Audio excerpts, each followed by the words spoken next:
फिर फंडा में आप सभी का स्वागत है। मैं हूं आपके साथ अभिषेक शर्मा और आज के इस वीडियो सेशन में हम 27 जून तक के सभी महत्वपूर्ण करंट अफेयर्स कवर करने वाले हैं। हमेशा की तरह आप इस वीडियो को अंत तक जरूर देखिएगा, आज भी आपको काफ़ी कुछ जानने के लिए मिलेगा। साथ ही गाइस, इस सेशन को शुरू करने से पहले आप सभी को बताना चाहूँगा, यदि आप हमारी daily current affairs PDF, weekly PDF और मंथली PDF चाहते हैं तो इस वीडियो के फर्स्ट कमेंट में या फिर डिस्क्रिप्शन में दिए गए लिंक पर क्लिक करके पा सकते हैं। साथ ही आप गूगल प्ले स्टोर से करंट अफेयर्स फंडा ऐप को भी इंस्टॉल कर लीजिए, क्योंकि जो भी हमारा PDF मटेरियल है जिसमें आपको करंट अफेयर्स के साथ साथ स्ट्रैटेजी के भी प्रोवाइड कराते हैं, ये सभी मटेरियल आपको हमारी करंट अफेयर्स फंडा ऐप पर ही उपलब्ध हो पाएगा। हमारे PDF कोर्स से संबंधित यदि आपका कोई भी डाउट है, कुछ भी आप पूछना चाहते हैं तो कमेंट बॉक्स में ज़रूर लिखिएगा। तो चलिए फिर करते हैं शुरुआत इस वीडियो सेशन की। सबसे पहले 25 जून को पढ़े गए करंट अफेयर्स क्विकली रिवाइज कर लेते हैं। परमेश्वरन अय्यर ये 2 साल के लिए नीति आयोग के चीफ एग्जीक्यूटिव ऑफिसर नियुक्त किए गए हैं। अमिताभ कांत को ये रिप्लेस करेंगे। 25 जून को day of the seafarer मनाया जाता है और इस बार 2022 में इसका थीम रहा your voyage then and now share your journey. आपको जानना चाहिए, Urdu scholar and former chairperson Sahitya Akademi professor Gopi Chand Narang, इनका हाल ही में निधन हो गया है। विमेंस प्राइज फॉर फिक्शन ये Canadian American author Ruth Ozeki को दिया गया है, इनके novel the book of form and emptiness. Prime minister's award for outstanding contribution towards the development and promotion of yoga, ये जो अवार्ड है ये दिया गया है बिकू संगसेना, मार्कस विनीसियस रोजो Rodrigues, the divine life society and the British wheel of yoga. और इन 2 person और 2 ऑर्गेनाइजेशन यानी कि टोटल जो ये 4 हैं, इन सभी को 25 लाख रुपए ईच प्रोवाइड कराए जाएंगे। आपको जानना चाहिए, इंडियन ऑयल ने एक indoor solar cooking system launch किया है, इसका नाम है सूर्य नूतन। US प्रेसिडेंट जो बाइडन, इन्होंने इंडियन अमेरिकन साइंटिस्ट डॉक्टर आरती प्रभाकर, इनको office of the science and technology policy OSTP का डायरेक्टर अपॉइंट किया है। रवांडा ने CHO GM foreign ministers plenary host की है। नेशनल कमीशन फॉर विमेन ने एक वर्कशॉप ऑर्गेनाइज की है on gender responsive governance for elected women representatives under sees a change maker project, और कहाँ पर की गई? धर्मशाला, हिमाचल प्रदेश में। आपको जानना चाहिए, इंडिया की फर्स्ट एवर गर्ल पंचायत जिसका नाम बालिका पंचायत है, ये गुजरात में संपन्न हुई। आसाम 36th स्टेट और UT बन गया है जिसने one nation one ration card को इम्प्लीमेंट किया है। इंडियन कोस्ट गार्ड की नई एयर स्क्वाड्रन क्रिएट की गई है चेन्नई में और इसका नाम है 840 स्क्वाड्रन। आपको जानना चाहिए, south Korean gaming company Krafton, जो कि PUBG सीरीज ऑफ गेम्स के लिए जानी जाती है, इसने वर्चुअल ह्यूमन की फर्स्ट इमेज रिलीज़ की है और इस फर्स्ट वर्चुअल ह्यूमन का नाम है आना। बोलीविया की फॉर्मर प्रेसिडेंट जेनिन एनेज, इन्हें 10 साल के लिए सज़ा सुनाई गई है, जेल की सज़ा सुनाई गई है। अपेडा ने 8 दिन का मैंगो फेस्टिवल बहरीन में लॉन्च किया है। चलिए अब 27 जून तक के सभी महत्वपूर्ण करंट अफेयर्स देख लेते हैं। Which Indian hotel has been rated the world's strongest hotel brand by brand finance? Brand finance द्वारा भारत के किस होटल को दुनिया के सबसे मजबूत होटल ब्रांड का दर्जा दिया गया है? ऑप्शंस आपके सामने हैं। सही आंसर ऑप्शन ए है, ताज। तो यहाँ पर आप देख सकते हैं, ब्रांड फाइनेंस की इस रिपोर्ट के अनुसार टॉप 10 स्ट्रॉन्गेस्ट होटल ब्रांड्स 2022 में सबसे पहले नंबर पर अपना ताज है। AAA रेटिंग उसको मिली है, AAA की, फिर प्रीमियर इन है, फिर हिल्टन है, इस तरह से ये लिस्ट है। डिटेल में जानेंगे तो ब्रांड फाइनेंस की रिपोर्ट है होटल्स 50 2022 रैंकिंग। तो इसमें जो ताज होटल्स है जिसको AAA रेटिंग दी गई है, ये वर्ल्ड का स्ट्रॉन्गेस्ट होटल ब्रांड है। जबकि अगर हम बात करें वर्ल्ड के मोस्ट वैल्यूएबल होटल ब्रांड्स की, तो ये है US की जो हिल्टन, ये होटल एंड रिजॉर्ट्स कंपनी है। तो ये जो है वर्ल्ड की मोस्ट वैल्यूएबल होटल ब्रांड है। अच्छा, इसी में एक और कैटेगरी है वर्ल्ड की फास्टेस्ट ग्रोइंग होटल ब्रांड, ये भी US से है, रिट्स कार्टन। तो 3 अलग अलग क्वेश्चन एक ही इसमें बन गए। एक तो वर्ल्ड का strongest hotel brand Taj hotels, world की most valuable hotel brands Hilton, और वर्ल्ड का fastest growing hotel brand Ritz Carlton. यहाँ से आप देख सकते हैं top 10 most valuable hotel brand, जिसमें पहली पोजीशन पर हिल्टन है। तो कंफ्यूज नहीं होना है, ये स्ट्रॉन्गेस्ट है, ये वैल्यूएबल है और ये फास्टेस्ट ग्रोइंग है। Micro small and medium sized enterprises day is celebrated on which day. सूक्ष्म, लघु और मध्यम आकार का उद्यम दिवस किस दिन मनाया जाता है? ऑप्शंस आपके सामने हैं। सही आंसर ऑप्शन डी है जून 27। तो देखिए एमएसएमई यानी कि micro small and medium size enterprises day, ये 27 जून को मनाया जाता है, ऐसा यूनाइटेड नेशन जनरल असेंबली ने 6 अप्रैल 2017 को डिक्लेयर किया था। तो इस हिसाब से इस बार 2022 में हम 5th एनिवर्सरी इस दिन की मना रहे हैं। अच्छा, आपको जानना चाहिए इस बार थीम क्या है, महत्वपूर्ण है। थीम है एमएसएमईज रेसिलिएंट रिकवरी। अच्छा, ये क्वेश्चन जो है इस बार उत्तराखंड पीसीएस जो संपन्न हुआ 2022 में, इसमें क्वेश्चन पूछा गया था कि in which of the following year the latest classification of MSME was done. तो 4 ऑप्शन हैं और यहाँ पर जो सही आंसर है वो ऑप्शन डी रहा, 2020। देखिए पहले ये डेफिनेशन हुआ करती थी एमएसएमई की, ये मैन्युफैक्चरिंग एंटरप्राइजेस के लिए अलग थी और सर्विस एंटरप्राइज के लिए अलग थी। लेकिन उसके बाद 2020 में गवर्नमेंट ऑफ इंडिया ने नई डेफिनेशन लाई जिसमें मैन्युफैक्चरिंग और सर्विसेज में कोई डिफरेंस नहीं रखा। और यहाँ पर देख सकते हैं माइक्रो के लिए जो इन्वेस्टमेंट है वो 1 करोड़ रुपये से कम का है और टर्नओवर जो है 5 करोड़ रुपये से कम का है। स्मॉल में देखें तो इन्वेस्टमेंट जो है ये 10 करोड़ से कम का होना चाहिए और टर्नओवर 50 करोड़ से कम। और यहाँ पर देखें अगर इन्वेस्टमेंट तो 20 करोड़ से कम और टर्नओवर 100 करोड़ से कम। तो इसको बोलते हैं micro small and medium enterprises. Which city is hosting the 2022 UN ocean conference. कौन सा शहर 2022 संयुक्त राष्ट्र महासागर सम्मेलन की मेजबानी कर रहा है? ऑप्शंस आपके सामने हैं और सही आंसर ऑप्शन डी है लिस्बन, पोर्चुगल। महत्वपूर्ण रहेगा ये। देखिए डॉक्टर जितेंद्र सिंह, इन्होंने 2022 का यूएन ओशन कॉन्फ्रेंस इसको लिस्बन, पोर्चुगल में जो है इसमें पार्टिसिपेट करने वाले हैं। 27 जून से 1 जुलाई तक ये चलने वाला है। डॉक्टर जितेंद्र सिंह कौन है? इनके पास ये सभी चार्जेस हैं, union minister of state independent charges science and technology, minister of state independent charge earth science, MOSPMO, personnel public grievances pensions, atomic energy and space. बाकी जो ये कॉन्फ्रेंस है इसका थीम रहेगा scaling up ocean action based on science and innovation for the implementation of goal 14 stock taking partnership and solutions. तो मानकर चलिए आने वाला आपको कोई एग्जाम है तो उसमें ये क्वेश्चन पूछा जा सकता है, यूएन ओशन कॉन्फ्रेंस कहाँ पर हुई है? Who has assumed office as chairman managing director national small industries corporation limited NSIC। तो राष्ट्रीय लघु उद्योग निगम लिमिटेड के अध्यक्ष सह प्रबंधन निदेशक के रूप में किसने पद ग्रहण किया? ऑप्शंस आपके सामने है। सही आंसर ऑप्शन बी रहेगा पी उदय कुमार। तो पी उदय कुमार जो कि NSIC में ही प्लानिंग एंड मार्केटिंग के डायरेक्टर हैं, इन्हें चेयरमैन एंड मैनेजिंग डायरेक्टर का एडिशनल चार्ज दिया गया है national small industries corporation NSIC में।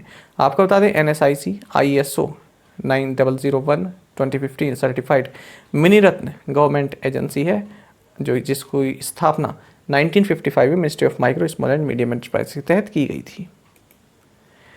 PM Narendra Modi participated at the 14th BRICS summit convened under the chair of which country.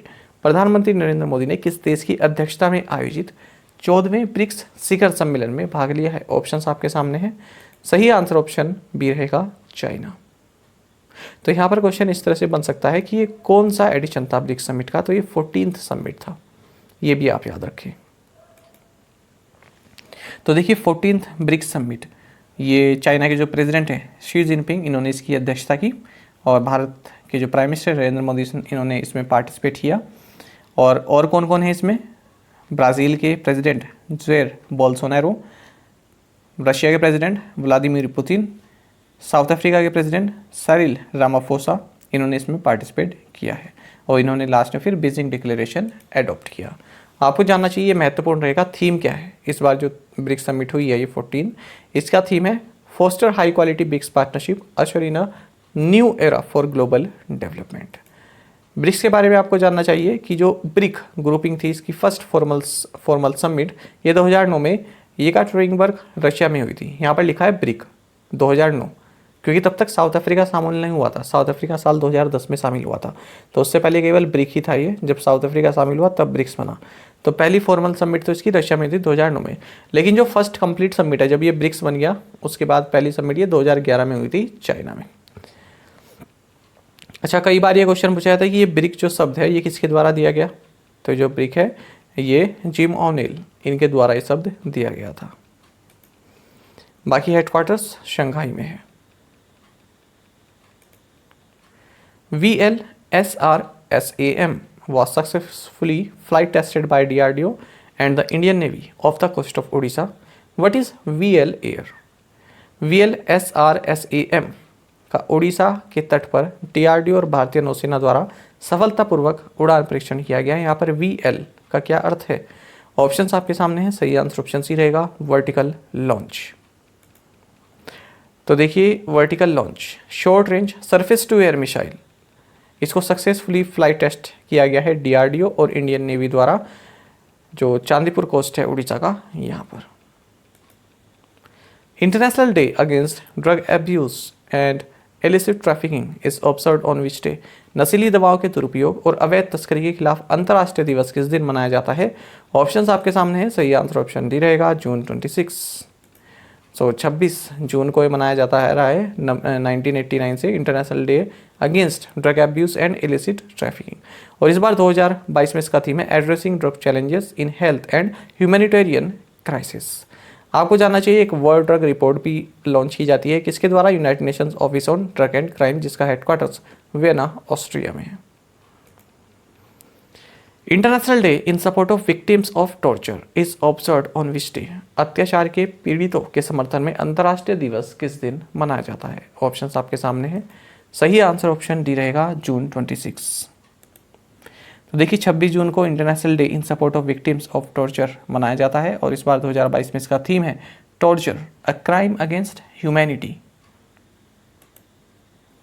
Researchers from which IIT in collaboration with Harvard University have developed a novel machine learning algorithm named COMB-SGPO to help save the wildlife from poaching? किस IIT के शोधकर्ताओं ने Harvard विश्वविद्यालय के सहयोग से वन्य जीवों को अवैध शिकार से बचाने में मदद करने के लिए COMB-SGPO नामक एक मशीन लर्निंग, ये इसने गलत यहाँ पर ट्रांसलेट किया है, नोवेल का मतलब होता है कोई नया, है ना, एक नई मशीन लर्निंग एल्गोरिथम विकसित की है। ऑप्शंस आपके सामने हैं। सही आंसर ऑप्शन बी रहेगा, IIT मद्रास। इसने वाला नोवेल जो उपन्यास होता है उसको ट्रांसलेट कर लिया यहाँ पर, ठीक है। तो ये इस नोवेल का मतलब होता है यूनिक, नया। तो देखिए, Indian institute of technology Madras के रिसर्चर्स ने हार्वर्ड यूनिवर्सिटी के साथ मिलकर एक मशीन लर्निंग एल्गोरिथम जिसका नाम COMB-SGPO यानी कि combined security game policy optimisation है, इसको डेवलप किया है। किस लिए? जो वाइल्ड लाइफ है, जो वाइल्ड एनिमल्स हैं, उनको पोचिंग से बचाने के लिए। Meeting of the parliamentary consultative committee of the ministry of home affairs on disaster management was held in which state? आपदा प्रबंधन पर गृह मंत्रालय की संसदीय सलाहकार समिति की बैठक किस राज्य में आयोजित की गई? ऑप्शंस आपके सामने हैं। सही आंसर ऑप्शन सी रहेगा, गुजरात। तो देखिए, जो यूनियन मिनिस्टर हैं, union home minister Amit Shah, इनकी अध्यक्षता में केवडिया गुजरात में parliamentary consultative committee of the ministry of home affairs on disaster management ये संपन्न हुई है। What is the cost inflation index CII for the financial year 2022-23? वित्तीय वर्ष 2022-23 के लिए लागत मुद्रास्फीति सूचकांक क्या है? ऑप्शंस आपके सामने हैं। सही आंसर ऑप्शन डी रहेगा, 331। तो देखिए, central board of direct taxes, किसने? CBDT ने ये नोटिफाई किया है, जो कॉस्ट इन्फ्लेशन इंडेक्स है फिजिकल ईयर 22-23 के लिए, और ये कितना है? 331। और प्रीवियस जो फाइनेंशियल ईयर रहा हमारा 2021-22, इसके लिए कितना था? 317। अब ये कॉस्ट इन्फ्लेशन इंडेक्स ये बताता क्या है? देखिए, ये एक साल की पिछले साल से तुलना करता है। किस चीज़ में? जो गुड्स एंड एसेट्स हैं उनके प्राइस में जो एवरेज चेंज हुआ है वो। देखिए, इन्फ्लेशन के कारण प्राइस चेंज होता है। जो आज 10 रुपये का है, हो सकता है अगले साल वो 12 रुपये का, 15 रुपये का हो जाए, तो वही ये बताता है। अब देखिए, जैसे यहीं पर देखें हम, फिजिकल ईयर 23 के लिए 331 इन्होंने बताया CII, जबकि 2021-22 के लिए 317 है। तो इसका मतलब क्या हुआ? ये 331 आया और ये 317 आया पिछले के लिए। तो इसका मतलब क्या हुआ, जो गुड्स एंड एसेट्स हैं, जो कंज्यूमर गुड्स एंड एसेट्स हैं, तो उनके प्राइस में जो एवरेज इंक्रीज हुआ है वो 4.42% का हुआ है। तो ये इसका मतलब होता है कॉस्ट इन्फ्लेशन इंडेक्स। बाकी आपको जानना चाहिए कि इसका जो बेस ईयर है 2001 है, बेस ईयर मतलब 100, ठीक है, 2001 है, ये आपको जानना चाहिए। तो 100 यहाँ पर रखा गया 2001 में, उसके बाद फिर बढ़ता चला गया और अब ये 317 है प्रीवियस इसमें फिजिकल ईयर 21-22 में, और 331 बताया गया है 2023-24 के लिए। Which of the following has signed agreement with Galvor Networks for collaborative development of end-to-end 5G radio access network products and solutions? निम्नलिखित में से किसने end-to-end 5G radio access network उत्पादों और समाधानों के सहयोगात्मक विकास के लिए गैलोर नेटवर्क्स के साथ समझौते पर हस्ताक्षर किए हैं? ऑप्शंस आपके सामने हैं। सही आंसर ऑप्शन भी रहेगा सी डॉट। तो सी डॉट का मतलब centre for development of telematics. इसने एक MOU साइन किया है गैलोर नेटवर्क के साथ, किस लिए? For collaborative development of end to end 5G radio access network products and solutions. Indian air force is participating in technical leadership programme in which country? भारतीय वायुसेना ने किस देश में सामरिक नेतृत्व कार्यक्रम में भाग लिया है? ऑप्शंस आपके सामने हैं। सही आंसर ऑप्शन भी रहेगा इजिप्ट। तो इंडियन एयरफोर्स ये इजिप्ट में टेक्निकल लीडरशिप प्रोग्राम में पार्टिसिपेट कर रही है। और यहाँ पर भारत की ओर से 3 जो Su-30 Mark 1 एयरक्राफ्ट हैं, 2 C-17 एयरक्राफ्ट और 57 IF पर्सनल यहाँ पर शामिल हो रहे हैं। अच्छा, इसी के संबंधित इंडियन एयरफोर्स संबंधित एक और करंट अफेयर है, मैंने यहीं पर इंक्लूड कर दिया है ताकि आपको आसानी रहे पढ़ने के लिए।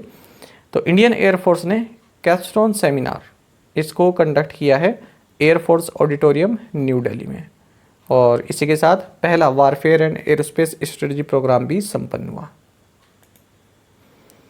Which state's former DGP Dinkar Gupta has been appointed as the Director General of National Investigation Agency? किस राज्य के पूर्व DGP दिनकर गुप्ता को राष्ट्रीय जांच एजेंसी का महानिदेशक नियुक्त किया गया है? तो इस तरह से आपको देखना है करंट अफेयर्स को, है ना। सीधा सीधा भी पूछ सकता है क्वेश्चन, या इस तरह से घुमाकर भी पूछ सकता है। आजकल ट्रेंड यही है कि करंट अफेयर्स में अगर कोई अपॉइंटमेंट हुई है तो वो पहले क्या रहा उससे संबंधित क्वेश्चन पूछा जाता है।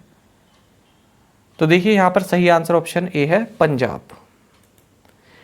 तो गवर्नमेंट ऑफ इंडिया ने फॉर्मर पंजाब DGP दिनकर गुप्ता को नेशनल इन्वेस्टिगेशन एजेंसी यानी कि NIA का डायरेक्टर जनरल नियुक्त किया है, और इस पोस्ट पर ये 31 मार्च 2024 तक रहेंगे। आपको जानना चाहिए कि इनसे पहले जो CRPF के DG है कुलदीप शाह, ये एडिशनल चार्ज यहाँ पर जो है निभा रहे थे NIA का, क्योंकि जो इनसे पहले YC मोदी थे, ये 31 मई 2021 को, 1 साल से भी ज़्यादा का टाइम हो गया है, रिटायर हो गए थे। तो जो YC मोदी थे ये फुल टाइम DG थे। उनके बाद उनके रिटायरमेंट के बाद फिर जो CRPF के DG है कुलदीप सिंह, इनको बनाया गया, पर ये तो वही टेम्प्रेरी रहे। अब जो है फिर से फुल टाइम DG मिल गया NIA को दिनकर गुप्ता के रूप में। आपको जानना चाहिए नेशनल इन्वेस्टिगेशन एजेंसी के बारे में। तो ये मिनिस्ट्री ऑफ होम अफेयर्स के अंतर्गत आती है और काउंटर टेररिस्ट टास्क फोर्स है भारत की। जब मुंबई में 26/11 टेरर अटैक हुआ था तो उसी के तहत यहाँ पर नेशनल इन्वेस्टिगेशन एजेंसी जो है अस्तित्व में आई। नेशनल इन्वेस्टिगेशन एजेंसी एक्ट 2008 यहाँ पर पार्लियामेंट ऑफ इंडिया द्वारा पास किया गया था, और इसके जो फाउंडिंग डायरेक्टर जनरल है सबसे पहले राधा विनोद राजू रहे।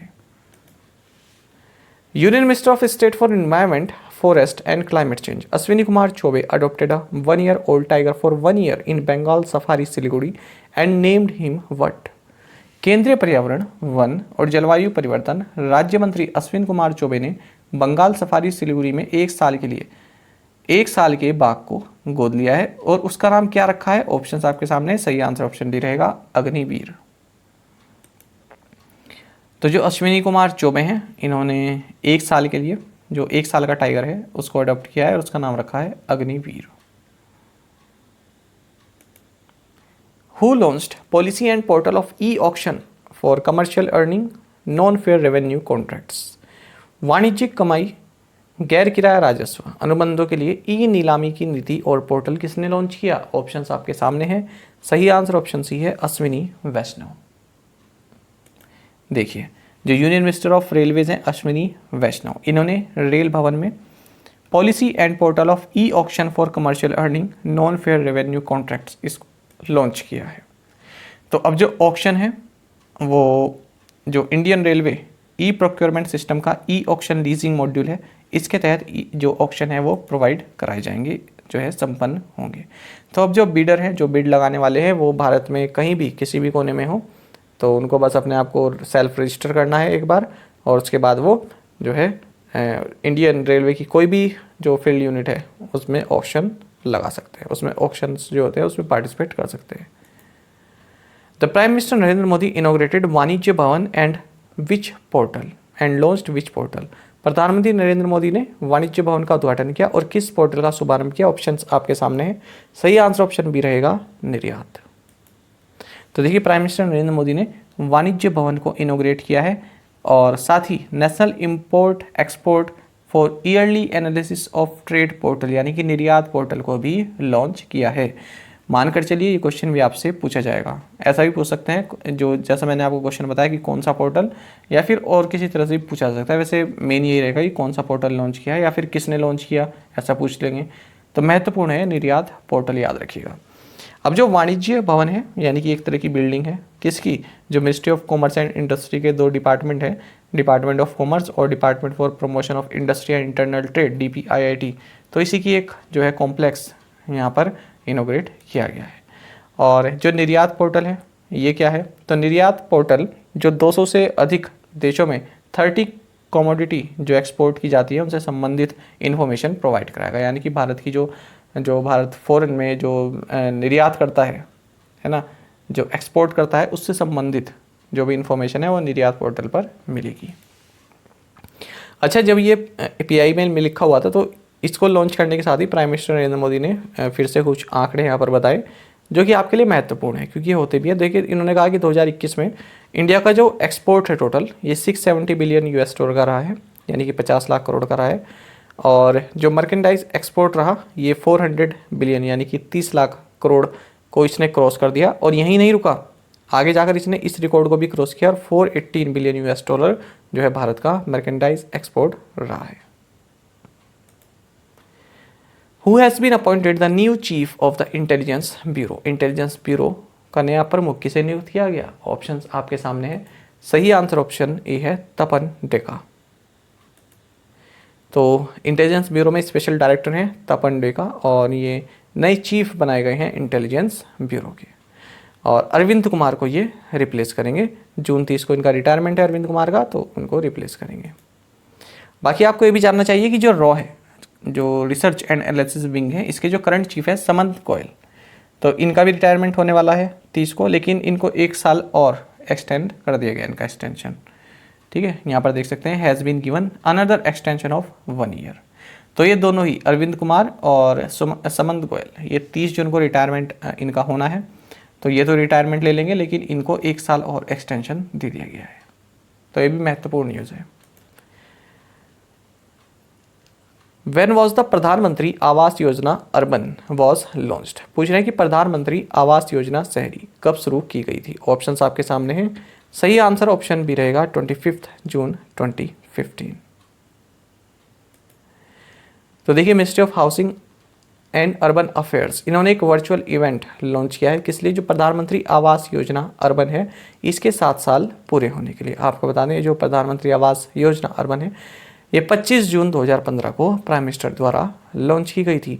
अच्छा, इसमें भी फिर आंकड़े बताए हैं इस न्यूज़ में। इन्होंने कहा है कि जो PMAYU है, जो ये योजना है, इसके तहत 61 लाख पक्का घर हमने कंस्ट्रक्ट किए हैं और 123 लाख घरों को सैंक्शन कर दिया गया है, जिनमें से कि 101 लाख का जो कंस्ट्रक्शन शुरू हो गया है। टोटल इन्वेस्टमेंट इसमें 8.31 लाख करोड़ का है, जिसमें सेंट्रल गवर्नमेंट 2.03 लाख करोड़ रुपए की असिस्टेंस यहाँ पर प्रोवाइड कराएगी। साथ ही आपको जानना चाहिए, जो ministry of housing and urban affairs है, इन्होंने ये ARHCs यानी कि अफोर्डेबल रेंटल हाउसिंग कॉम्प्लेक्सेस, इसको भी लॉन्च किया है, जो कि इसी प्रधानमंत्री आवास योजना अर्बन के तहत एक सब स्कीम है। किसके लिए है ये? अर्बन माइग्रेंट्स पोर के लिए। अब जो आपके एग्जाम है ना, उसमें पूछ लेते हैं कि ARHCs ये किसके तहत एक सब स्कीम है, इस तरह से पूछ लेते हैं, या फिर इसमें पूछ लेते हैं इसकी फुल फॉर्म क्या है। तो याद रखिएगा, अफोर्डेबल रेंटल हाउसिंग कॉम्प्लेक्सेस। बाकी आपको भी जानना चाहिए कि स्मार्ट सिटीज़ मिशन को भी जो है 7 साल पूरे हो गए हैं, क्योंकि ये भी 25 जून 2015 को ही लॉन्च किया गया था। प्रीवियस असाइनमेंट क्वेश्चंस के आंसर देखेंगे। What is Fujian? तो ये चाइना का 3rd एयरक्राफ्ट कैरियर है। Which river is known as Jamuna in Bangladesh? Brahmaputra. In which country at least 1000 people died due to a 6.1 magnitude earthquake on June 2022? Answer is Afghanistan. Prime Minister Narendra Modi unfurled a traditional flag on the famous Mahakali temple in which district of Gujarat? Answer is Panchmahal. The President of India, Ramnath Kovind, graced the Lokarpan ceremony of Sri Rajadhiraj Kovind temple in which state? Answer is Karnataka. और आप में से कई aspirants ने बिल्कुल सही answer दिया है। इसी तरह से आप पार्टिसिपेट करते रहिए। देखिए यहाँ पर 25,465 यानी 25,465 vehicles impounded for violating lockdown norms. एक और न्यूज़ देखेंगे। 123 impounded vehicles auctioned by Villupuram police. एक और न्यूज़ देखते हैं। Cops impound old vehicles, trucks turn away from Delhi. एक और न्यूज़ देखते हैं। Greater Chennai corporation teams to impound stray cattle from tomorrow. अच्छा, इन चारों ही न्यूज़ में आपको कॉमन क्या दिख रहा है शब्द? ये है इम्पाउंड। महत्वपूर्ण शब्द है, कई बार आपको देखने के लिए मिलेगा। देखिए, इम्पाउंड का मतलब क्या होता है? छीन लेना। पुलिस, न्याय की अदालत आदि के लिए प्रयुक्त है। छीन लेना या फिर विशेषकर कानून का उल्लंघन करने के कारण जब्त कर लेना। ठीक है, तो व्हीकल के लिए खासकर यूज होता है जब आपने कोई कानून तोड़ा है, आपके पास कागज ना हो या फिर वायलेट किया आपने कोई लॉ, तो अगर आपका वाहन सीज कर दिया जाए या फिर जब्त कर लिया जाए तो उसको बोलते हैं इम्पाउंड। यहाँ पर देख सकते हैं लॉकडाउन नॉर्म्स वायलेट करने के लिए 25,465 व्हीकल्स को इम्पाउंड किया गया, यानी कि उनको जब्त किया गया। अच्छा, यहाँ पर देखिए 130 इम्पाउंडेड व्हीकल्स ऑक्शन। तो ये जो पुलिस है, विलुपुरम पुलिस, इन्होंने ऑक्शन कर दी जो व्हीकल हैं, जो 130 इम्पाउंडेड व्हीकल्स थे जो उन्होंने जब्त किए थे। अच्छा, यहाँ पर देखिए कॉप्स इम्पाउंड ओल्ड व्हीकल्स, जो ओल्ड व्हीकल्स हैं कॉप्स ने उनको जब्त किया। ठीक है, और यहाँ पर देखिए greater Chennai corporation teams to impound stray cattle from tomorrow. अच्छा, यहाँ पर देखिए आवारा कुत्ते, बिल्लियों आदि को बाड़े में बंद करना, अवरुद्ध करना या रोक लेना। तो अब जो स्ट्रेट हो गया, यानी कि जो स्ट्रे कैटल यानी कि जो आवारा जो कैटल है, ठीक है, तो उनको इम्पाउंड किया जा रहा है ग्रेटर चेन्नई कॉर्पोरेशन की टीम के द्वारा। इम्पाउंड मतलब उनको पकड़कर कहीं और छोड़ देंगे, किसी और जगह ले जा लेंगे। इंग्लिश में भी आप देखते हैं, if the police impound something that belongs to you they take it away because you have broken the law. एक और देखिए, police to impound goods vehicle used as dais for public meetings without permission. तो देखिए जो protest वगैरह करते हैं ना, तो डाइस उसको ही बोलते हैं, प्रोटेस्ट पर बैठना डाइस, है ना। तो उसके लिए जो गुड्स व्हीकल यूज किए जाते हैं,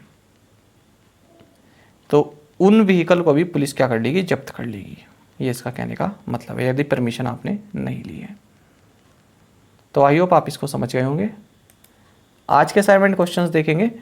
which continent has the maximum number of countries? National development council was set upon which state?